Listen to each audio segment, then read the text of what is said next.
Assalamualaikum warahmatullahi wabarakatuh. Assalamualaikum class. Hope you all are fine and well. Alhamdulillah, I am also fine. So class 6. Today we are starting the syllabus of Islamic studies for grade 6. And the book which we followed is also the name by Islamic Studies for grade 6 revised edition. Here is Miss Uruj, who will teach you the Islamic studies, and you can take any guideline from me and hopefully we enjoy the further studies.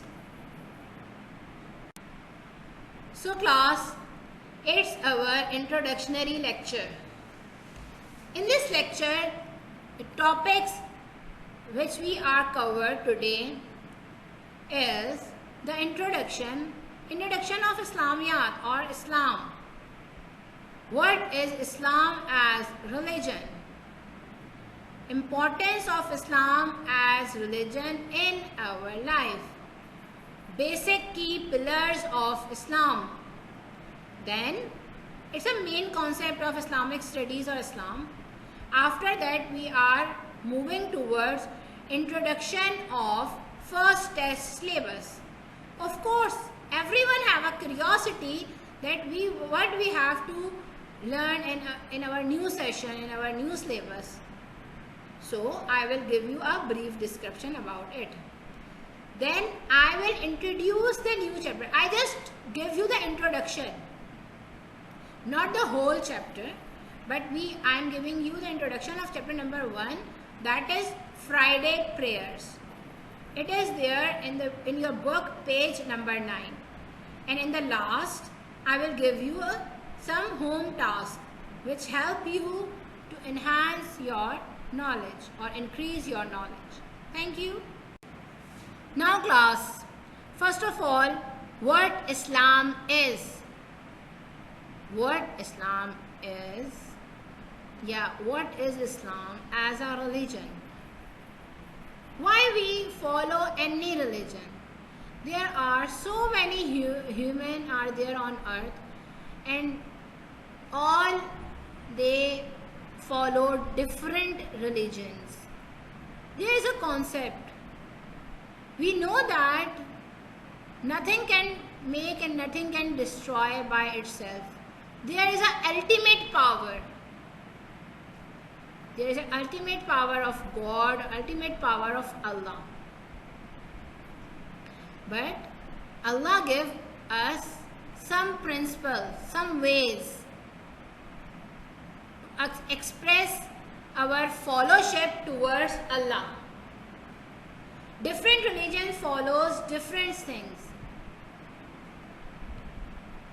But the thing which Allah gave us, and Allah wants that we have to follow that path, it's simply summarized in the religion that name is Islam. Islam is an Abrahamic monotheistic religion that teaches there is only one God, and the Muhammad sallallahu alaihi wasallam is a messenger of God. Means kalma, la ilaha illallah Muhammadur Rasulullah. Allah is the only power, and Muhammad sallallahu alaihi wasallam is his last prophet or messenger. It is the world's second largest religion with over 1.8 billion followers, or you can say 24.1% of the world population known as Muslims. Muslims make a majority of the population in 49 countries. So here is a concept of Islam. The main principle of Islam is Allah is the only one. And Prophet Muhammad sallallahu alaihi wasallam is the messenger, the last prophet of Allah. If a person accepts this, so he is the Muslim and he is following the religion of Islam. So here we are going to discuss that importance of Islam in our life. Okay, first we have to know that what is Islam is, what is the principle of Islam is, what is the main concept of Islam is, that Allah is the only one and Prophet Muhammad sallallahu alaihi wasallam is the messenger and the last prophet of Allah. Now we are discussing what the importance of Islam in our life. Islam contains many rules for daily life and human relationships. How we sit, how we drink, how we eat, how we talk to anyone, how we talk to elders, how we talk to youngers, how we talk to teachers, anything, everything. Islam gives us a structure how to spend our lives. The first source of these rules is the Quran. The first thing which help us that how we follow all these rules, it is Quran. Like if you want to learn any subject, mathematics, English, Urdu, science, you need a book for the reference. So Quran is the reference for Muslims to understand what are the principles Allah gives us and how can we follow them in different situations. And the second is the ahadith or reports of the Prophet Muhammad sallallahu alaihi wasallam words or action. Like second thing is hadith. Hadith and the action of Muhammad sallallahu alaihi wasallam which he did in his life, and we have to follow it and make our life easy, peaceful and full of joy. Few main principles are prohibitions. Prohibitions means there are difference between haram and halal. Role of calligraphy, conversion to Islam. Here I will describe you the further details of the principles of Islam, like prohibitions means there is a difference between haram and halal. What things are prohibited and what are not prohibited. Islam gives us a package how to consume things, what are the benefits and what are not. In Islam, everything considered harmful either to the body, mind, soul or society is prohibited. Prohibited means haram, while whatever is beneficial is permissible, means halal. Islam prohibits Muslims from consuming pork, alcohol or mind-altering drugs. Muslims are required to eat meat that is butchered and blessed in Islamic ways. Means butcher should cut it with the name of Allah. This meat is called halal. Muslims are also prohibited from gambling. You can say, like in Urdu, the gambling means is jua. Taking interest means sood. Fortune telling, killing, lying, stealing, cheating, oppressing or other abusing things. Engaging in some different bad habits. Some haram things are there. We have to avoid it. Now the next thing is role of calligraphy.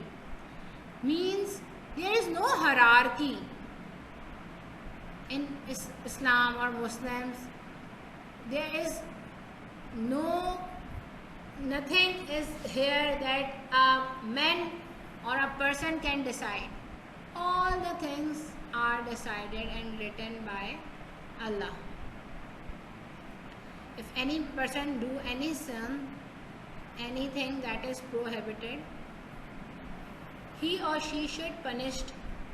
But the way the Sharia, the Hadith, the Islamic scholar said. Last but not the least is a conversion to Islam. Muslims are encouraged people to convert into the Islam because Islam is a peaceful religion. There is no formal ceremony to accept the Islam. You have to just recite the Kalma Tawheed and follow, and you have a, you can say you have a feeling that you can follow all the rules and regulation, inshallah. So you can easily enter in the religion that is Islam. Okay class, now there are 5 basic pillars of Islam. Principles we can follow by the heart, by the inner soul. But the pillar of Islam, you can say these are the things we have to practice it and make our life more stronger. The basic 5 pillars of Islam is faith, means Tawheed, means Kalma, La ilaha illallah Muhammadur Rasulullah. After that, we are entering in the religion Islam. Because without it, nothing can start. And second pillar is prayers, namaz. We are offering 5 times a day in front of Allah. It is compulsory for us. It is farz on us. Third thing is fasting. We are fast in the whole month of Ramadan to get the maximum mercy of Allah. Fourth pillar is zakat, charity. Islam gives us the education that we have to give few, or you can say we have to divide our money or our things into small amounts, and we have to donated it to those persons who are needy, because by this it gives us a balance in our society. And Allah is also happy with this. The last pillar of Islam is Hajj. Every Muslim who have that money, who have that energy and capacity, have to do the Hajj at least one time in the whole life. Go to the house of Allah, perform all the principles which are followed in Hajj, and you can know, you know that after Hajj, it seems like we haven't do any sins. We are like a newborn baby.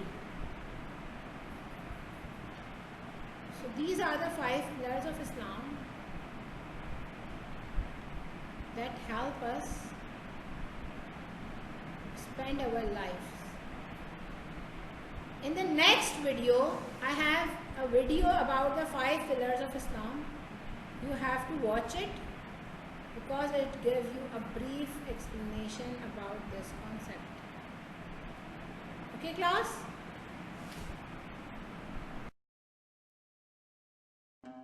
Islam is based on 5 key practices known as pillars. The first is the profession of faith called Shahada. The phrase, "There is no true God but Allah and Muhammad is his messenger," is at the heart of the religion. It must be understood and repeated aloud by anyone converting. The second pillar is prayer, which should be carried out 5 times daily while facing Mecca at dawn, midday, mid-afternoon, sunset and evening. The third pillar is charity. Every Muslim, according to their means, is required to give part of their income to help those in need. The fourth pillar is fasting during Ramadan. Muslims over the age of puberty must abstain from food, drink and sexual intercourse from sunrise to sunset during the 9th month of the Islamic calendar. The purpose is spiritual purification, a gesture of compassion to those suffering hunger, while simultaneously achieving spiritual growth. The fifth and final pillar is the pilgrimage to Mecca, the holiest site in Islam. Each Muslim is expected to make the journey once in a lifetime, provided they're physically and financially able to do so. Known as the Hajj, it takes place during the last month of the Muslim calendar.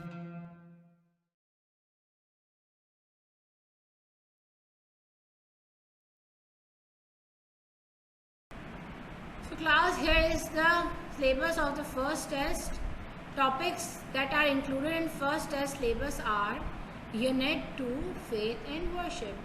And the chapters of Unit 2 are chapter number 1, Friday prayers, chapter number 2, the benefit of Tasmiyah, chapter number 3, what is faith, yani Iman, chapter number 4 is the rights of follows human being.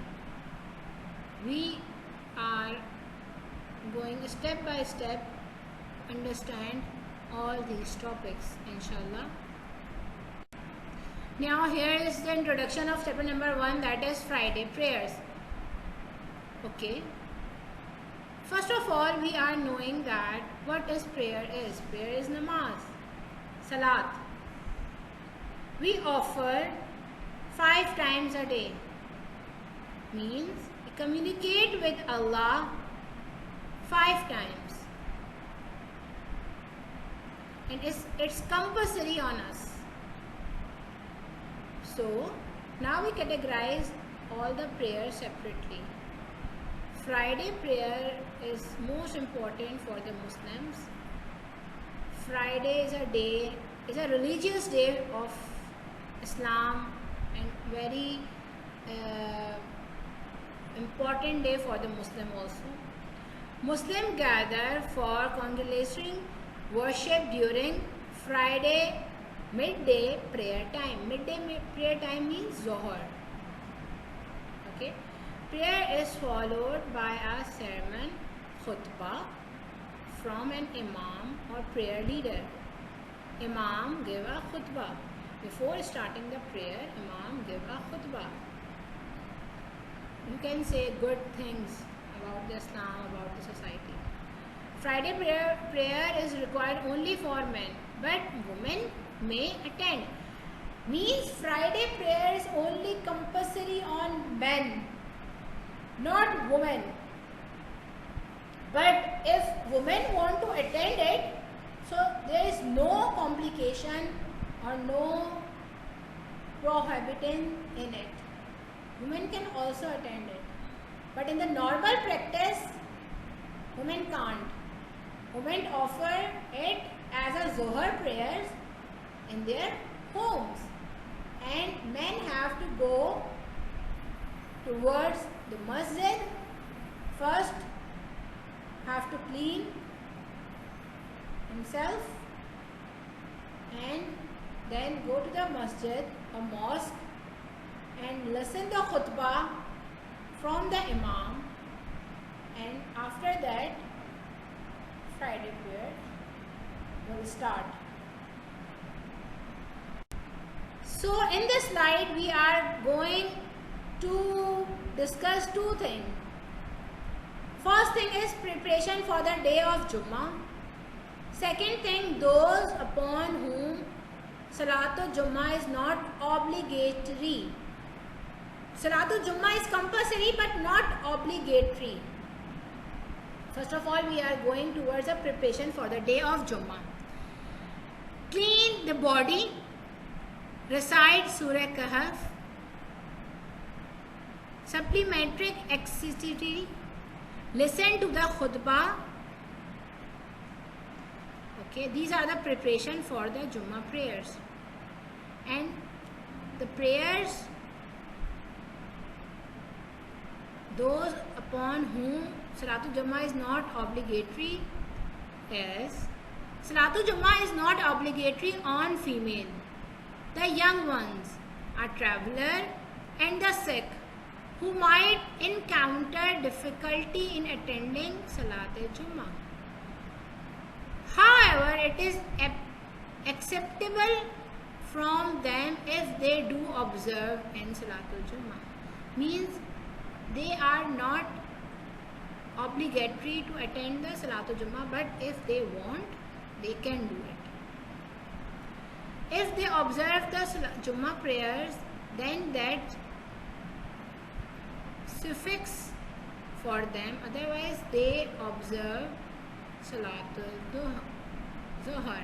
Means if you are going and attend the Jummah prayer, so it is the Jummah prayers. Otherwise, if you are at your home, like females, younger ones, travelers, sick people, you should follow the prayer that is called Zohar prayers. Hope you understand it. So class, in the last I am giving you some home tasks which help you in your studies. Read the chapter Friday prayers completely. It will help you in the further discussion of the lesson. Review the background history of Islam and its importance on the links attached. You have to go on these links. It's very helpful videos. You have to review it and clear your concept.